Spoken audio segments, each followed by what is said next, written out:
The ringleader of Fountain Valley Massacre replies to my previous post. Oh my God. Things getting crazy.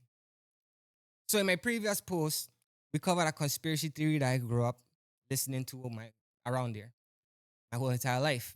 That Fountain Valley Massacre was a conspiracy to divide our islands so that St. Croix could be industrialized and St. Thomas to be commercialized. Now I explored this and I debunked it. That was not the case.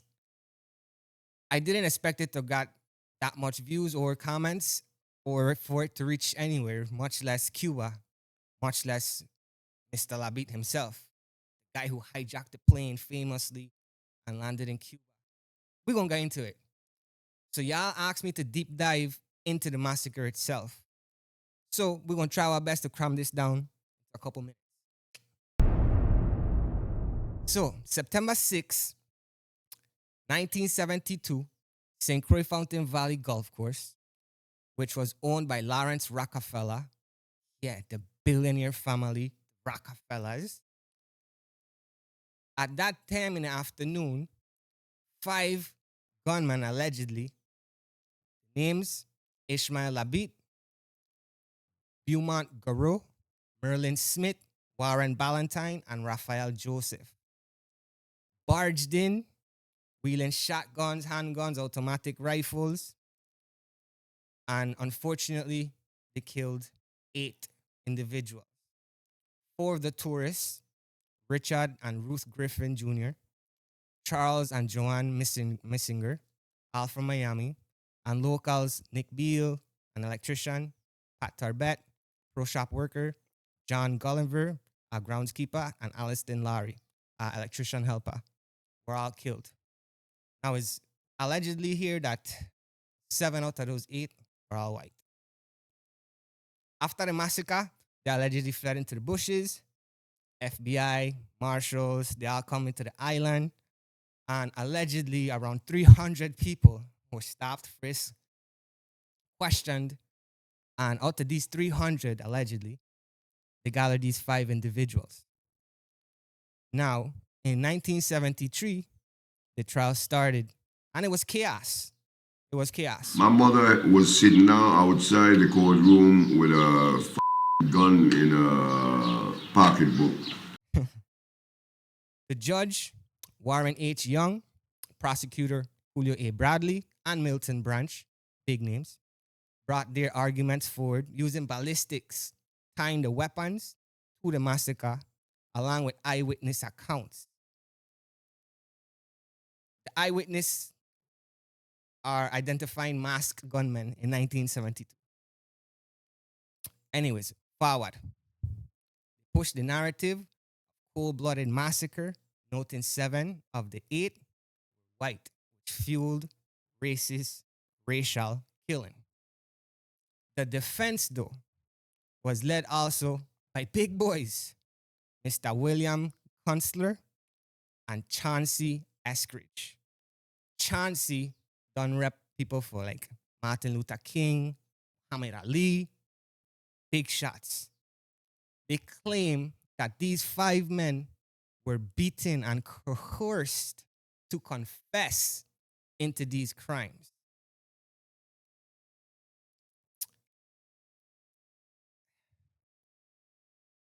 At the ending of the trial, with all the racial tension, all the media frenzy, mind you guys, New York Times, and everybody around the world was watching. The Rockefellers family. They handed it down a conviction of life sentences to these guys. Now, it's important to note that when they were sentenced, they was not in St. Croix. They were all sent to prison. Around 82 or 84, I could get it wrong, Mr. Labeet was brought back to the Virgin Islands because he had a lawsuit filed here. On his way out in the prison transfer in 84, on a flight from American Airlines that was to go to New York, Mr. Labeet allegedly finds a gun in the bathroom. and hijacks the plane.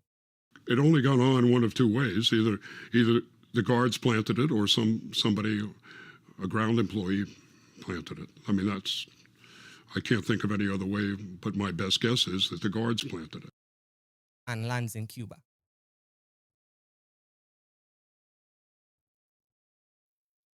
Now,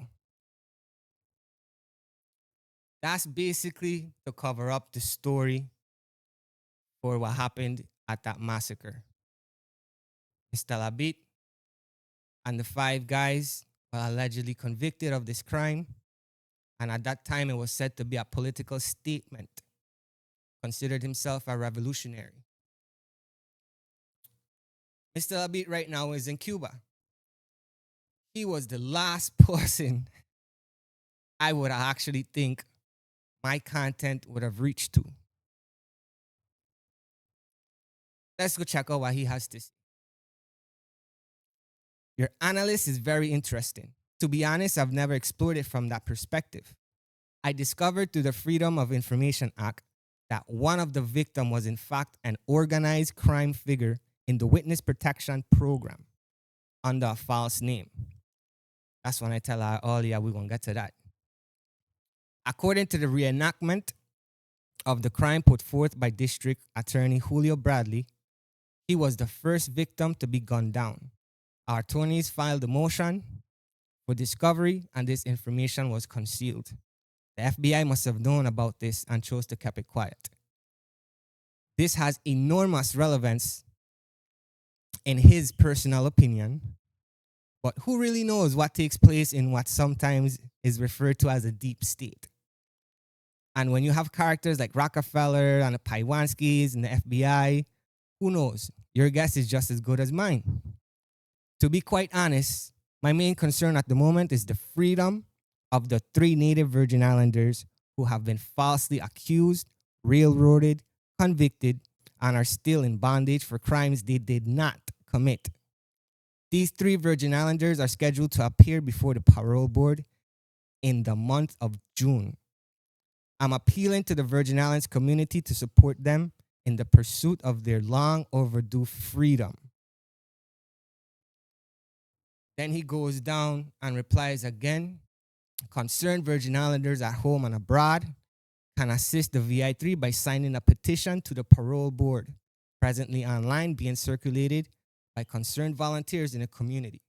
Then he writes, note, Kennedys and Paiwanskis are alleged to have made their fortunes bootlegging rum during the Prohibition era with the distilleries on Hassel Island. So, that's it for today, guys. Fountain Valley Massacre. Sad thing that happened. But at the ending of the day, like how he said, who really knows what happened? He does. Y'all stay safe. I'll catch y'all on the next one,